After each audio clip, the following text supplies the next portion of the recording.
আসসালামু আলাইকুম। আলহামদুলিল্লাহ, ফরিদপুর থেকে ঝিনাইদহ জেলায় ভ্রমণ। তো আজকে আপনারা জানতে পারবেন যে ফরিদপুর থেকে ঝিনাইদহ জেলায় কিভাবে যাবেন, কত টাকা ভাড়া নেয়, সেই বিস্তারিত আজকে আপনারা জানতে পারবেন পুরো ভিডিওটা দেখলে।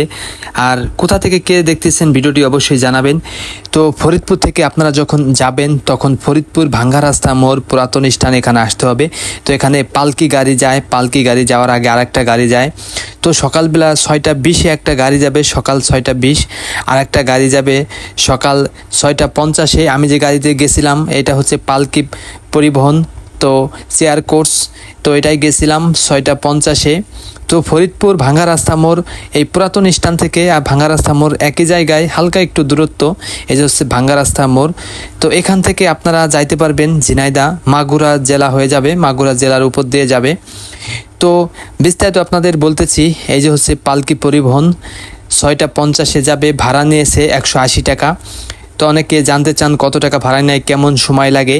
তো 6:50-এ যদি গাড়ি ছাড়ে মোটামুটিভাবে 9টা বাজবে, 2 ঘন্টা লাগে ঝিনাইদহ যাইতে। আমি অনেকবার গেছি আইছি, 2 ঘন্টা একটু কম বেশি হতে পারে, কারণ রাস্তায় জ্যামজট থাকলে একটু কম বেশি হয়। তো সিট ফাঁকা, সকাল টাইমে যেহেতু সিট ফাঁকা, সিটে এসে বসবো।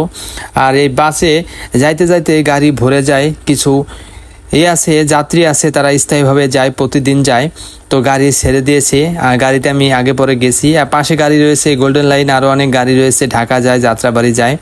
আর যে লোকাল গাড়ি ঘুরে যায় হচ্ছে মাগুরা। তো আপনারা যদি যেতে চান চলে আসবেন ফরিদপুর পুরাতন স্থান ভাঙ্গা রাস্তা মোড়, এখান থেকে গাড়ি পাবেন ঝিনাইদহ যাওয়ার জন্য মাগুরা। তো এটা ঝিনাইদহ না কুষ্টিয়াও যাবে, কুষ্টিয়া ভাড়া নেয় 280 টাকা। তো আপনাদের কাছে ভিডিওগুলো কেমন লাগে আমার ভিডিও কমেন্ট বক্সে জানাবেন। আর কে কোন জেলা থেকে দেখতেছেন সেটাও আপনারা কমেন্ট বক্সে কমেন্ট করবেন। আর সকাল টাইমে যে জার্নিটা আসলে খুবই মজার, ঠান্ডা পরিবেশে আল্লাহর রহমতে সকালবেলা জার্নি করা খুবই ভালো লাগে।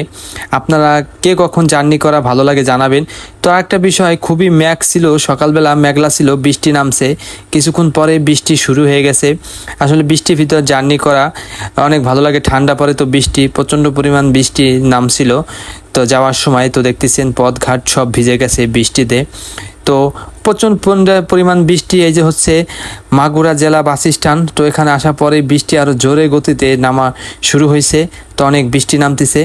তো বৃষ্টির ভিতরেই আমরা যাচ্ছি, ঝিনাইদহ জেলায় যাচ্ছি শহরে। তো সেখানে থাকবো কিছুদিন, আরও অন্য জেলা শহর ঘুরবো, আপনাদের সাথে শেয়ার করব। তো ভিডিওটা আপনাদের কাছে কেমন লাগছে অবশ্যই জানাবেন। আবার দেখা হবে নেক্সট ভিডিওতে। চ্যানেলে নতুন হয়ে থাকলে সাবস্ক্রাইব করে রাখবেন, ফেসবুক থেকে দেখলে ফলো দিয়ে রাখবেন, টিকটক থেকে দেখলে ফলো দিয়ে রাখবেন।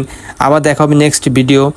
আর আপনারা ভিডিও কোন ধরনের চান এবং কোন জেলা ভিডিও দেখতে চান কমেন্ট বক্সে জানাবেন। ধন্যবাদ। আসসালামু আলাইকুম।